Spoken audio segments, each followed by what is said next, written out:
Buenas. Otra entreguita más de este lío en el que me metí y que, bueno, pues que sigo con él porque, primero porque me apetece. Nunca había probado esto de tratar de transmitir pues, mis sensaciones, mis sentimientos o lo poquito o lo mucho que yo sé por estos medios digitales. Y segundo también, pues porque en estos tiempos que estamos viviendo se trata de ser coherente y ser coherente es dar lo que uno tiene para tratar de que le sirva a los demás, ¿no? Bueno, pues eso es lo que trato de hacer cada día y es lo que trato de acercar. Ayer expresaba un poquito de ese estado latente en estos momentos de, no sé si de indignación o si sí, de inquietud por cómo se pueden estar haciendo ciertas cosas. No voy a incidir ahí, ya he dicho siempre, lo voy a mantener, que al final de todo esto, de este periodo de confinamiento, cuando se empiece a tomar la normalidad de la vida social, económica, política del país, pues diré algunas cosas porque creo que también puedo decirlas, no pasa nada por decirlas, al igual que espero que se me digan a mí los errores y los fallos que estoy cometiendo en lo que me está tocando de gestión de esta crisis a nivel público. Eso tenemos que estar preparados los que estamos en la vida pública para recibirlo y además lo tenemos que hacer sabiendo que eso supone pues un acicate para hacerlo mejor todavía, ¿no? Y no una cuestión personal. Entonces, pues bueno, no voy a incidir ahí. Sí, hoy voy a seguir un poquito la línea de lo de ayer, eh, sin cuestiones concretas, pero haciendo fuerza en algo que yo creo que es fundamental para este tiempo y será fundamental para los tiempos que vengan después. Yo parto de la base de que mi convencimiento personal, tal y como estoy viendo que se está desarrollando la gestión de esta pandemia, es que cuando acabe, cuando se empiece a retomar, mejor dicho, todo ese periodo de normalidad institucional, social, etcétera, etcétera, van a caer muchos, muchas posiciones de liderazgo. Muchas posiciones de liderazgo.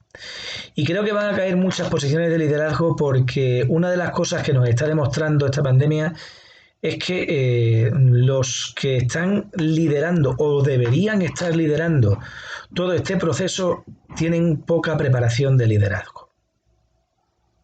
Eh,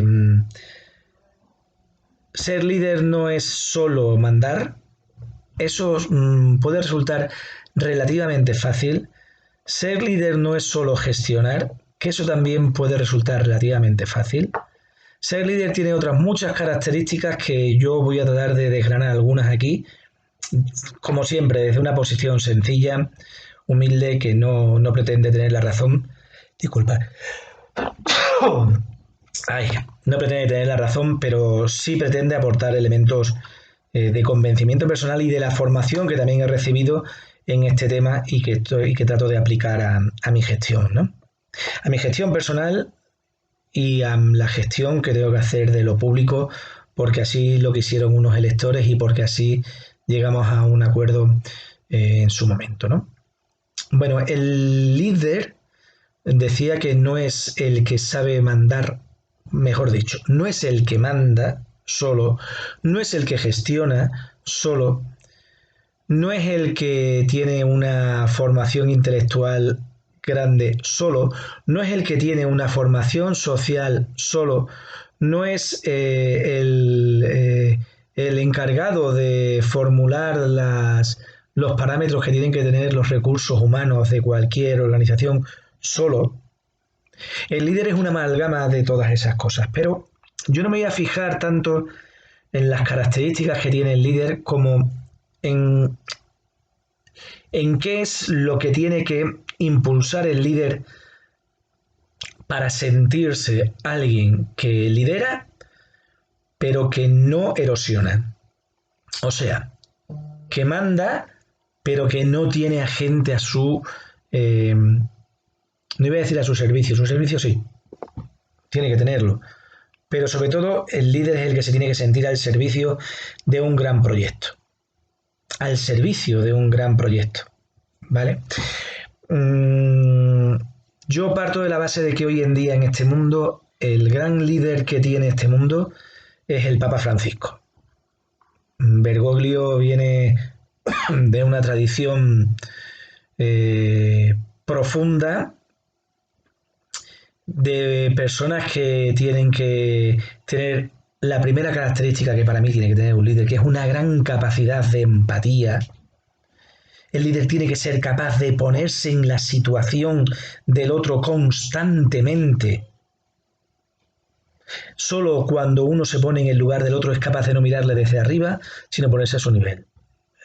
Yo tuve la suerte de poder hablar con Juan Pablo II en una larga conversación. Y una larga conversación fueron 30 y tantos minutos, ¿no? Y Juan Pablo II me parecía una persona maravillosa porque se supo poner a mi altura.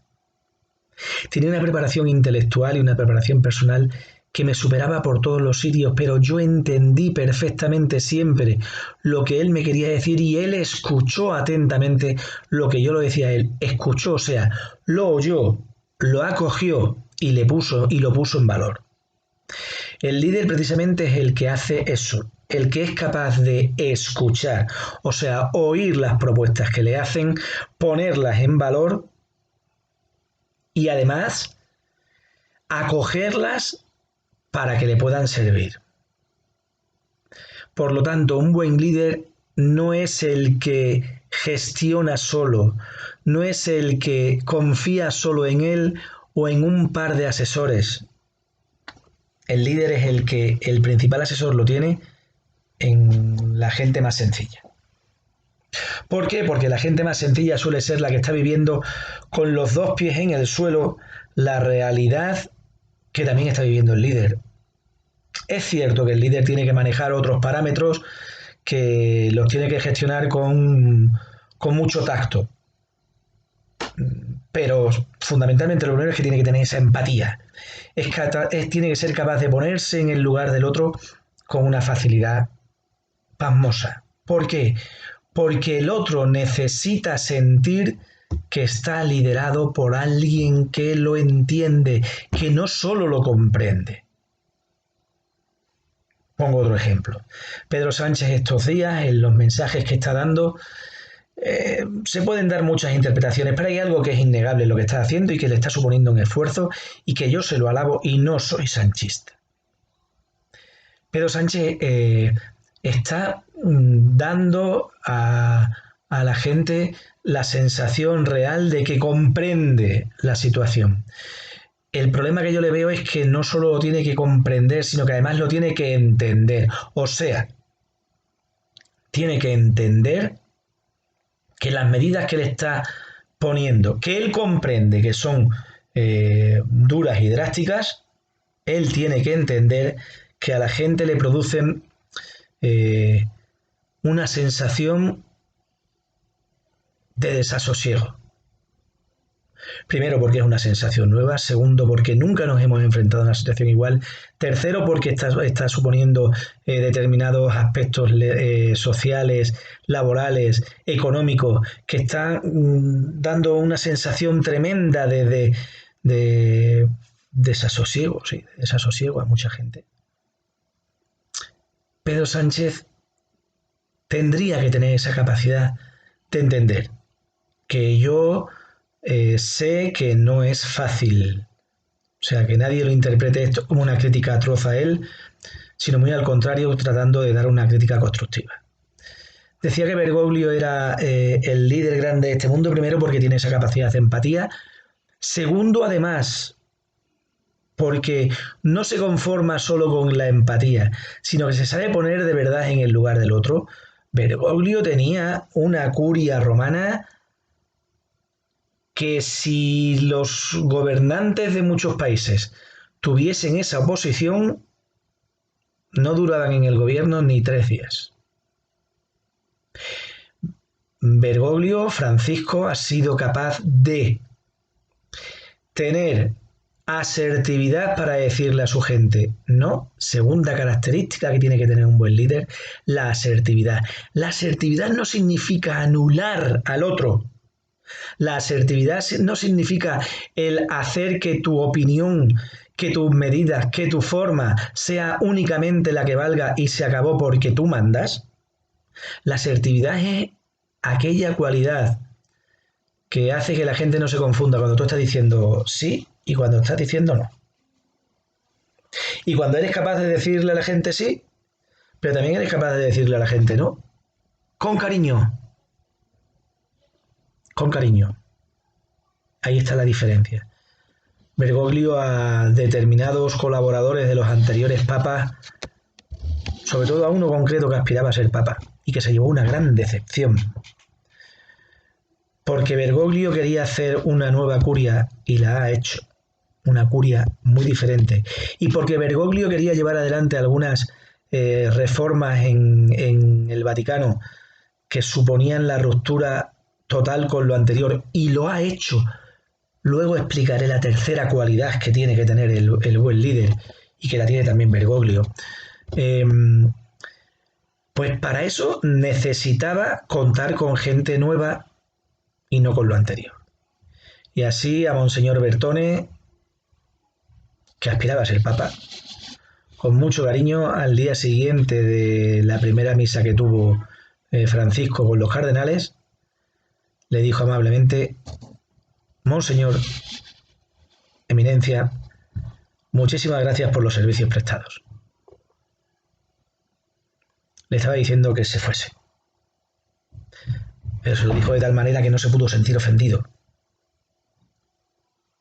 porque no le estaba echando en cara nada, pero le estaba diciendo que para esta nueva etapa no servía. Por lo tanto, la segunda cualidad que yo creo que tiene que tener un buen líder es la asertividad. Estoy echando de menos la asertividad en las explicaciones que día a día nos dan de la evolución de la pandemia.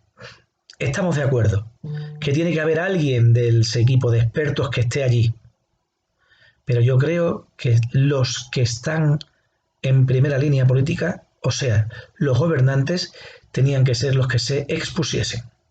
A mí no se me olvida Ángela Cebes. Ángela Cebes se expuso cuando el 11M con una teoría que no era real y le costó las elecciones. Yo estoy echando en menos aquí a gente que se exponga y que se exponga todos los días. Si salen todos los días a dar explicaciones, que se exponga todos los días. Los peones de brega están muy bien, pero están muy bien para algunas partes de la faena. Quien tiene que hacer la faena completa es el matador. Y ahí echo en falta a los matadores. Hay peones de brega muy buenos, muy buenos.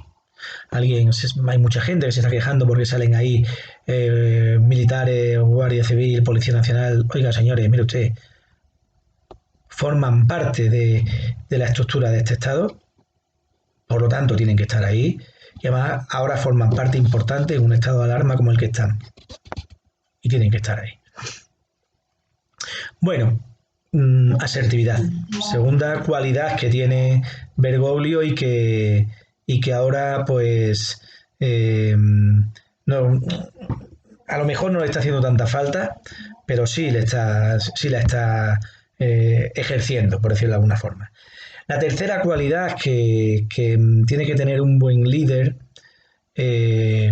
para liderar, para que la gente lo identifique como un buen líder, es la de identificar eh, a los valores que él tiene con los que puede poner al servicio de la gente.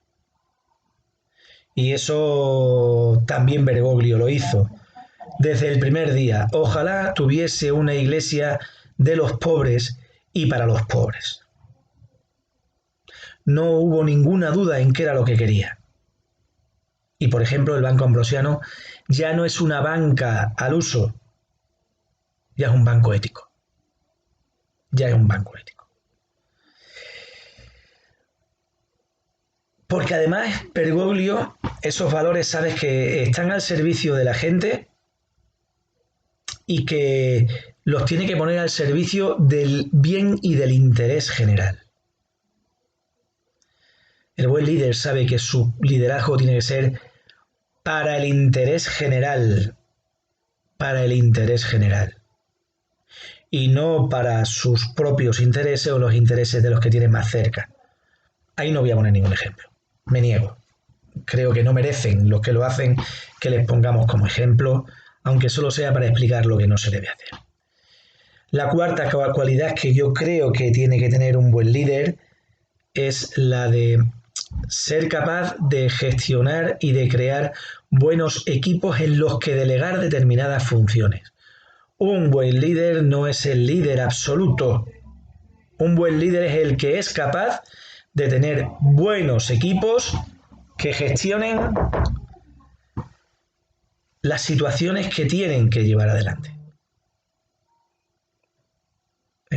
Bergoglio se quitó de en medio, no él, sino quitó de en medio la antigua curia para poner un grupo mucho más reducido, de 200, no, de 400 y pico dicasterios que tenía Roma, pues se ha quedado en apenas 75, creo que son, no recuerdo bien los datos, no, pero sobre todo se ha rodeado de 10 que son los que están haciendo el modelo de la nueva iglesia, en un trabajo silencioso, callado, esa es la siguiente cualidad, un trabajo silencioso, callado, pero de mucho esfuerzo, que cuenta con gente de todos los continentes y con gente que ha vivido desde las situaciones más grandes de pobreza hasta las situaciones de cárcel y de persecución, hasta labores de gestión. El ecónomo del Vaticano, narices, es extremeño y no es un obispo, ni es un cardenal como era antes. El ecónomo del Vaticano es un sacerdote, que además estuvo aquí en Villafranca, jesuita. Ojo, está poniendo la economía de la iglesia, pero también la economía de un Estado, no podemos obviarlo, en manos de un sacerdote. La primera vez que eso ocurre en la historia. La primera vez que eso ocurre en la historia. ¿Por qué? Porque es eficaz, eficiente, comprometido, compasivo. Podría seguir diciendo adjetivos. El buen líder es el que se crea buenos equipos y equipos que representan al global del colectivo. Echo de menos en los gobiernos gente que represente al global de los colectivos de este país. Y sé que la estructura de gobierno es grande, pero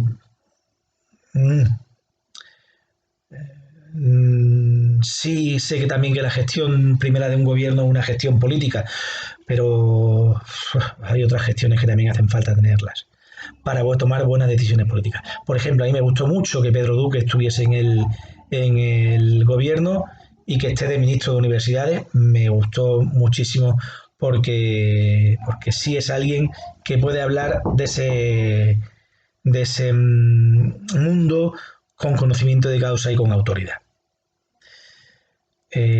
Dos características más y las otras ya me meto mañana en ellas, ¿vale?